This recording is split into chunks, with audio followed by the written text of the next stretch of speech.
Hello friends, ओसोप coding के channel पर आपका हार्दिक स्वागत है। दोस्तों, आज हम डिस्कस कर रहे हैं एक बहुत इंपॉर्टेंट कॉन्सेप्ट की, क्योंकि जावा में फॉर्मली जब प्रोग्रामिंग शुरू करेंगे या हम उसके इंस्टॉलेशन को समझेंगे, उसके प्रोग्राम के मीनिंग को समझना शुरू करेंगे, उसके पहले एक बड़ा इंपॉर्टेंट थॉट आपको क्लियर होना जरूरी है। क्योंकि बीइंग ए जावा डेवलपर अगर ये क्लैरिटी हमको नहीं है तो वे जावा में प्रोग्रामिंग शुरू करने का बहुत ज़्यादा कुछ फ़ायदा नहीं मिलता है। तो जावा में प्रोग्रामिंग करने का फ़ायदा कब ले पाएंगे? जब थोड़ा सा उसका फंडामेंटल को समझते हुए आगे बढ़ेंगे। सबसे ज़रूरी जो बात है जावा के साथ समझने की, वो है उसके पैकेज के स्ट्रक्चर को समझना।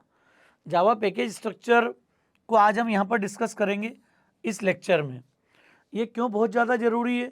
क्योंकि हम अपनी प्रोग्रामिंग शुरू करने से पहले हम चाहते हैं कि कहीं ना कहीं जावा पैकेजेस को लेके आपको क्लैरिटी हो, और जब हम छोटे छोटे प्रोग्राम बनाना शुरू करेंगे तो आप विजुलाइज कर पाओगे कि एक्चुअल में क्या कर रहा हूँ मैं, या मैं किस पैकेज बॉडी के अंदर काम कर रहा हूँ। ये क्लैरिटी आपको होना ज़रूरी है। तो आज हम यहाँ पर डिस्कस करेंगे बहुत डिटेल में। मैं अभी अंदर नहीं जा रहा हूँ इस चीज़ में, लेकिन कहीं ना कहीं आउटलाइन, एक क्लैरिटी आपको डेवलप करना ज़रूरी है। तो जावा पैकेज स्ट्रक्चर मतलब क्या है? जावा पैकेज स्ट्रक्चर का मतलब होता है जावा एपीआई। मतलब जावा में अगर आप ये देखोगे, एपीआई का मतलब क्लियर है, एप्लीकेशन प्रोग्रामिंग इंटरफेस। ये जो पैकेज है, इस पैकेज का एग्जैक्ट मीनिंग होता है डायरेक्टरी। मतलब जावा की प्रोग्रामिंग में ये जो डायरेक्टरी देखते हो ना मशीन पर, फोल्डर डायरेक्टरी, इसका बहुत ज़्यादा इंपॉर्टेंस है पूरी जावा में। हमें अगर कॉम्प्लेक्सिटी को एलिमिनेट करना हो, यूनिकनेस मेंटेन करना हो, तो हम जावा में पैकेज स्ट्रक्चर को समझ के काम करते हैं। वो जावा का खुद का आर्किटेक्चर भी इसी पर बेस्ड है। जैसे हम बोलते थे ना, C++ जब पढ़ते थे तो लाइब्रेरी फाइल्स का रोल था, हेडर फाइल्स का बड़ा इंपॉर्टेंट रोल था, सब कुछ वहाँ पर फंक्शन था। जावा की पूरी लाइब्रेरी में सब कुछ पैकेज है। पैकेज को टेक्निकली अगर समझेंगे अपन, तो ये बेसिकली डायरेक्टरी है। मतलब जावा में हमें किस टर्म को समझना जरूरी है? डायरेक्टरी स्ट्रक्चर को। और ये बेसिकली दो तरह से होती है। एक तो हम खुद की डायरेक्टरी बना सकते हैं खुद के काम करने के लिए। जब आप अपनी प्रोग्रामिंग शुरू करोगे, अब हम खुद के पैकेज क्रिएट कर सकते हैं।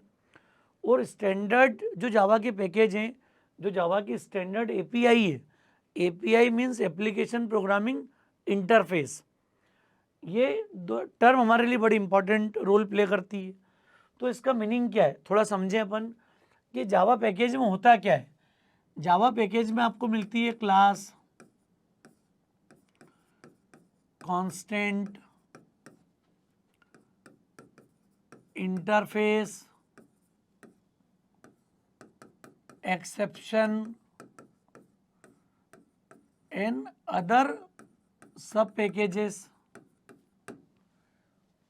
मतलब ये पैकेज टर्म है क्या? Package is a collection of class, constant, interface, exceptions and sub packages. So this is the definition of package. Java के किसी भी पैकेज में, किसी भी डायरेक्टरी में क्लासेस होंगी, कांस्टेंट होंगे, इंटरफेस होंगे, एक्सेप्शन होंगे, सब पैकेज होंगे। कुछ भी हो सकता है, कुछ भी यहाँ पर हम पैकेज बॉडी में रख सकते हैं। Means package is the higher order term. सबसे पहली लाइन अगर जावा के किसी प्रोग्राम में होगी तो वो यही होगी, पैकेज वाली लाइन होगी सबसे पहली लाइन। क्लियर? इसी बेस पर जावा के प्रोग्राम का एग्जीक्यूशन होता है। सबसे पहली लाइन यही होती है, पैकेज, और कोई नाम हमने दे दिया यहाँ पर ओसोप। ओसोप नाम की डायरेक्टरी क्रिएट कर दी, और फिर आप वन बाय वन रखते जाओ, सारी क्लासेस बना दो, एक्सेप्शन बना दो, इंटरफेस बना दो, सब कुछ इसी में आएगा फिर इसके अंडर में। अभी मैं एग्जैक्ट पूरा सब कुछ नहीं लिख रहा हूँ, थोड़ी टर्म मैं आपके साथ डिस्कस करूँगा फिर लिखूँगा। पर एक बात आज सुनिश्चित हो गई यहाँ पर कि जावा की प्रोग्रामिंग जर्नी जब हम शुरू करते हैं तो पहली लाइन हमेशा क्या होती है? Package line.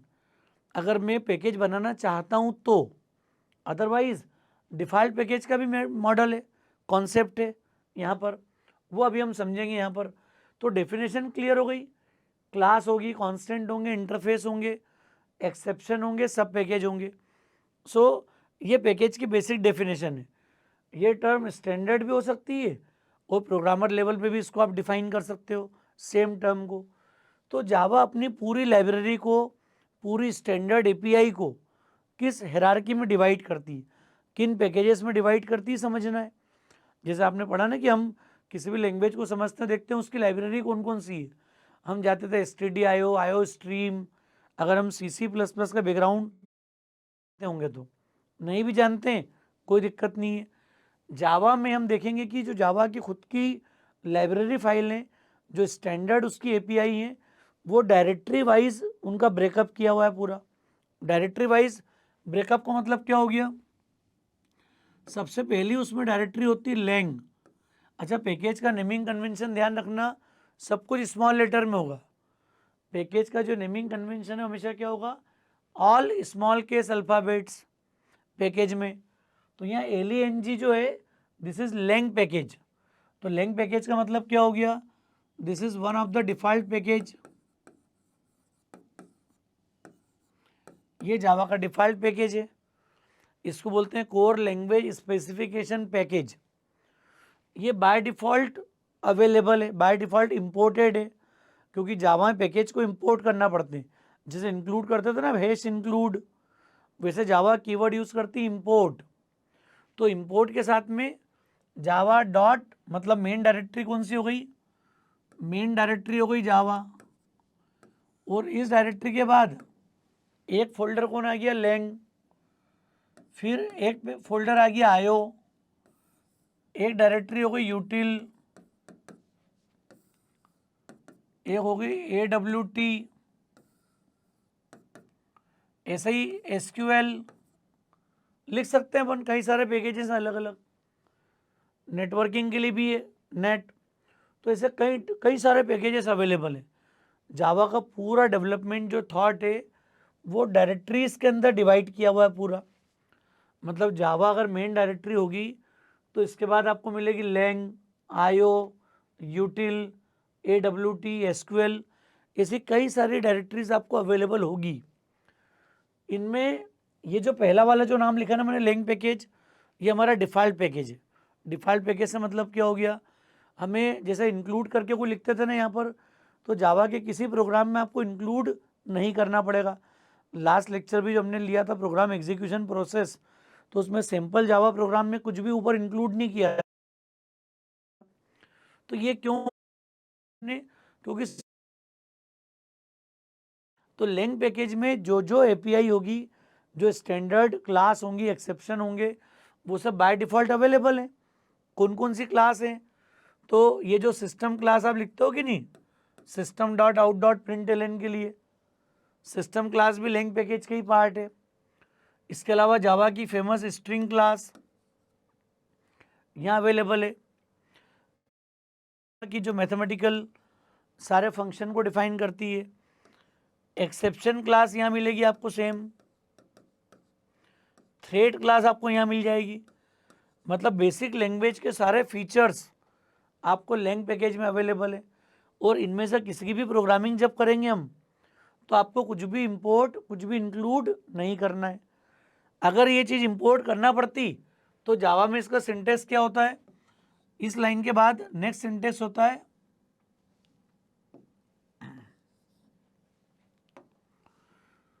इसके बाद एक सिंटेक्स आता है इंपोर्ट। अगर मैं इसको लिखता तो लिखता फिर Java dot lang dot, suppose मैंने लिख दिया मैथ, तो लैंग पैकेज की हमने कौन सी क्लास को इंपोर्ट कर लिया, मैथ क्लास को। अगर मुझे Java dot lang dot string, तो जिस क्लास की मुझे नीड होगी अपने प्रोग्राम में, मैं इस तरह से उसको इंपोर्ट कर सकता हूँ। इंपोर्ट करना मतलब इस क्लास को मैं अपने इस प्रोग्राम में यूटिलाइज कर पाऊँगा, यूज़ कर पाऊँगा। हालांकि ये दोनों लाइन कैसी है, ऑप्शनल है ये।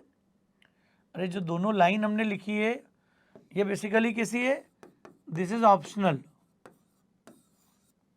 ऑप्शनल क्यों है, क्योंकि lang package by default imported है। इसके अलावा अगर मुझे किसी की नीड होगी तो आपको रोज़ इंपोर्ट करना पड़ेगा। तो ये जो पैकेज है पहला वाला दिख रहा है ना आपको यहाँ पर, ये बाय डिफ़ॉल्ट इंपोर्टेड है। अब जब हम जावा की जर्नी शुरू करेंगे तो आपको क्लैरिटी होगी कि जो लैंग पैकेज में होगा उसको मैं सीधे यूज़ कर पाऊँगा, without using any import statement. इसके बाद होता है, मैं बहुत ज़्यादा डेप्थ में नहीं जा रहा हूँ, आईओ पैकेज। आईओ पैकेज में सारे इनपुट आउटपुट से रिलेटेड क्लासेस मिलेगी यहाँ पर, जैसे file writer, file reader, input output के लिए फाइल से डेटा, फाइल आउटपुट स्ट्रीम, बहुत सारे नाम हैं, file input stream, data output stream, data input stream, buffered input stream, लिखते जाओ, प्रिंट राइटर। अब ये जितनी सारी क्लास हायरार्की ये डिफाइन करती है, आईओ नाम की डायरेक्टरी के अंदर है सब कुछ। मतलब जावा ने एक जैसे बिहेवियर वाली क्लास, एक्सेप्शन, कांस्टेंट, सबको उठा के एक डायरेक्टरी के अंदर स्टोर कर दिया। मतलब जावा में जो सिक्योरिटी की लेयर है वो क्लास नहीं है, इट इज़ नाउ पैकेज। एक पैकेज में कई सारी क्लास हैं। अरे लैंग पैकेज में सिस्टम क्लास भी है, स्ट्रिंग क्लास भी, मैथ क्लास भी, एक्सेप्शन भी है। इसका मतलब कई सारी क्लासेस बनी हुई है एक डायरेक्टरी के अंदर, लेकिन अलग अलग सोर्स फाइल है सब। सिस्टम डॉट जावा अलग है, स्ट्रिंग डॉट जावा अलग है, मैथ डॉट जावा अलग है, लेकिन इन सब प्रोग्राम की पहली लाइन क्या लिखी हुई है, पैकेज और लैंग। इन सब में पहली लाइन जो मिलेगी ना, क्या लिखी मिलेगी, इन सारे जावा प्रोग्राम की फर्स्ट लाइन मिलेगी आपको पैकेज लैंग। ये पहली लाइन आपको सब जगह लिखी मिलेगी, तो उससे समझ में आ जाएगा कि ये सारे प्रोग्राम जो है ये लैंग नाम की डायरेक्टरी में, और फिजिकली भी इनको उस डायरेक्टरी के अंदर जाके स्टोर करना पड़ेगा। ये जो आईओ पैकेज है इसमें ये सारी क्लास है, फाइल राइटर डॉट जावा, फाइल रीडर डॉट जावा, ये सारे अलग अलग जावा प्रोग्राम हैं, इनको एक आईओ नाम की डायरेक्टरी में स्टोर कर दिया। यूटिल पैकेज बड़ा इंपॉर्टेंट है, यूटिलिटी पैकेज। यूटिलिटी पैकेज में क्लास मिलेगी एक, ये आईओ से रिलेटेड एक फेमस क्लास होती है स्कैनर, जो कि हम लोग अपने कीबोर्ड से इनपुट लेने बहुत ज़्यादा यूज़ करेंगे। जावा का आईओ यूज़ करना तो बहुत चैलेंजिंग है, थोड़ा टाइम है, हम ज़्यादा आसानी से किसका यूज़ कर पाएंगे, स्कैनर का। But scanner is not available in IO, it is available in the यूटिल package. तो स्कैनर जब नीड होगी ना, तो आपको लिखना पड़ेगा जावा डॉट, जिसे एक लाइन आ जाएगी इसके लिए, import Java dot util dot scanner, ये लिखना पड़ेगी लाइन आपको। तो यूटिल बाय डिफॉल्ट इंपोर्टेड नहीं है कहीं पर भी, तो स्कैनर क्लास हो गई। इसके अलावा कलेक्शन नाम की बड़ी इंपॉर्टेंट टर्म मिलेगी, टाइम क्लास, डेट क्लास, जितने यूटिलिटी, कैलेंडर, और सबसे इंपॉर्टेंट कलेक्शन फ्रेमवर्क। तो कलेक्शन फ्रेमवर्क से रिलेटेड जितनी क्लासेस होंगी, अरे लिस्ट, ये क्लास का मिल जाएगी आपको यूटिल पैकेज के अंदर। Clear, hash map, hash set, ये जितनी क्लासेस आएंगी ना, जितनी कलेक्शन की फेमस क्लासेस हैं, चाहे वेक्टर क्लास हो, अरे लिस्ट क्लास हो, हैश हो, मैप हो, ये सारी फेमस क्लासेस कहाँ पर मिलेगी आपको, यूटिल नाम की डायरेक्टरी में। तो ये सब अलग अलग जावा प्रोग्राम है, ये बात क्लियर दिमाग में रख लो कि ये सब सेपरेट जावा प्रोग्राम है, और इन सब का रोल, अब थोड़ा सा पैकेज को लेके क्लियरिटी हुई होगी।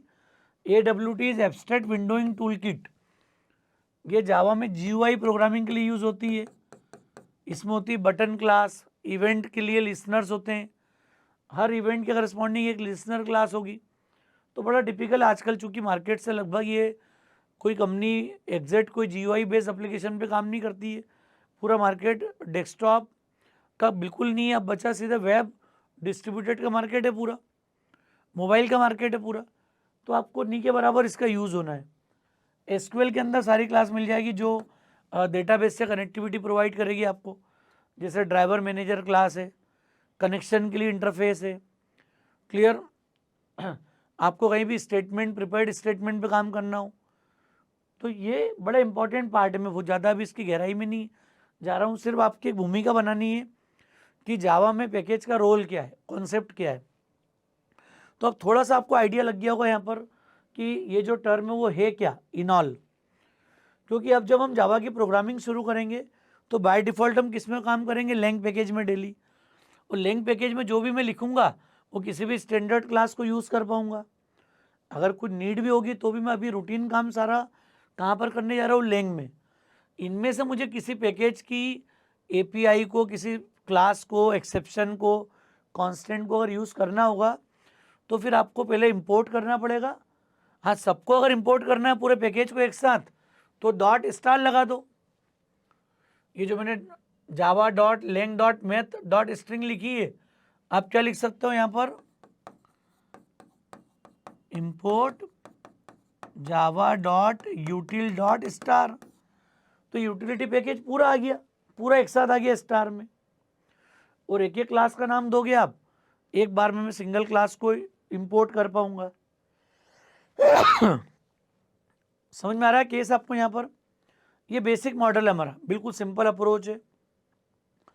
ये स्ट्रक्चर को दिमाग में रखे बिना जावा की जर्नी शुरू करना इलॉजिकल, क्योंकि इसका ओवरव्यू, इसकी आउटलाइन हमारे दिमाग में होगी तो हम काम कर पाएंगे। अब ये सब करता क्या है, मैं थोड़ा सा और इसको क्लियर करता हूँ। अब जावा पैकेज का थॉट क्या है? पैकेज मतलब क्या हो गया, this is what one package, package one, ये डायरेक्टरी है, इसमें क्लास 1 है, क्लास 2 है, क्लास 3 है, क्लास इंटरफेस, एक्सेप्शन, सब कुछ हो सकता है। चूंकि आप क्लास टर्म को थोड़ा जानते समझते होगे, सुना होगा तो मैंने क्लास लिख दी यहाँ पर। दूसरा क्या है, पैकेज 2, एक अलग डायरेक्टरी है यहाँ पर, इसमें C4, C5, C6 ऐसी मल्टीपल क्लासेस दी हुई हैं। अलग अलग इंटरफेस भी हो सकते हैं इनमें, कांस्टेंट भी हो सकते हैं, सब कुछ हो सकता है। पैकेज का मतलब क्या है, जावा में सिक्योरिटी की लेयर क्लास नहीं है। मतलब वो जो पढ़ते थे ना प्राइवेट कीवर्ड, प्राइवेट का मतलब जावा में सिर्फ क्या होता है, विद इन द क्लास,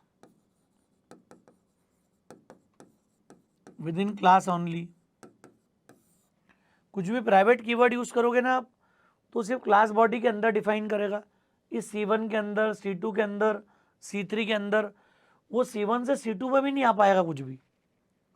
और अगर आपने जावा में कोई वेरिएबल डिक्लेयर कर दिया without any modifier int x, तो इसका मतलब ये हो गया कि now this x is, suppose it is defined in x1 C1 class, तो now this x is eligible to appear in C2, it is eligible to appear in C3, सब में आ जाएगा यहाँ पर।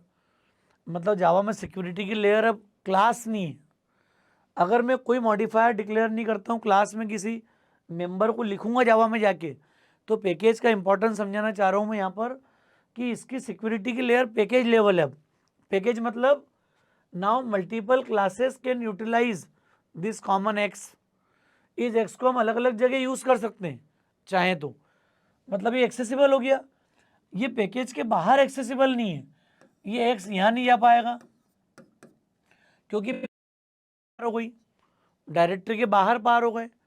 तो ये डायरेक्टरी के बाहर कब जा पाएगा, तो ये अगर मैं ऐसा लिख दूं पब्लिक इंट वाई, तो जो वाई अगर यहाँ पर कहीं पर होगा, अंदर किसी क्लास में होगा, तो वाई जो है वो एलिजिबल है जाने के लिए यहाँ पर, इसको भेज सकते हो आप। ये पैकेज 2, C4, C5, C6 सभी में वाई को उठा के यूज़ कर लेंगे, तो ये वाई यहाँ आ जाएगा सब जगह पे। तो एक पैकेज से दूसरे पैकेज में जाने का नियम क्या हो गया कि आप या तो पब्लिक बनाओ और अगर इनहेरिटेंस हो तो प्रोटेक्टेड बनाओ। तो जावा में पब्लिक प्रोटेक्टेड का रोल कब आता है, जब डिफरेंट पैकेज की बात हो। ये बात बिल्कुल दिमाग में क्लियर कर लेना, बड़ी इंपॉर्टेंट बात है।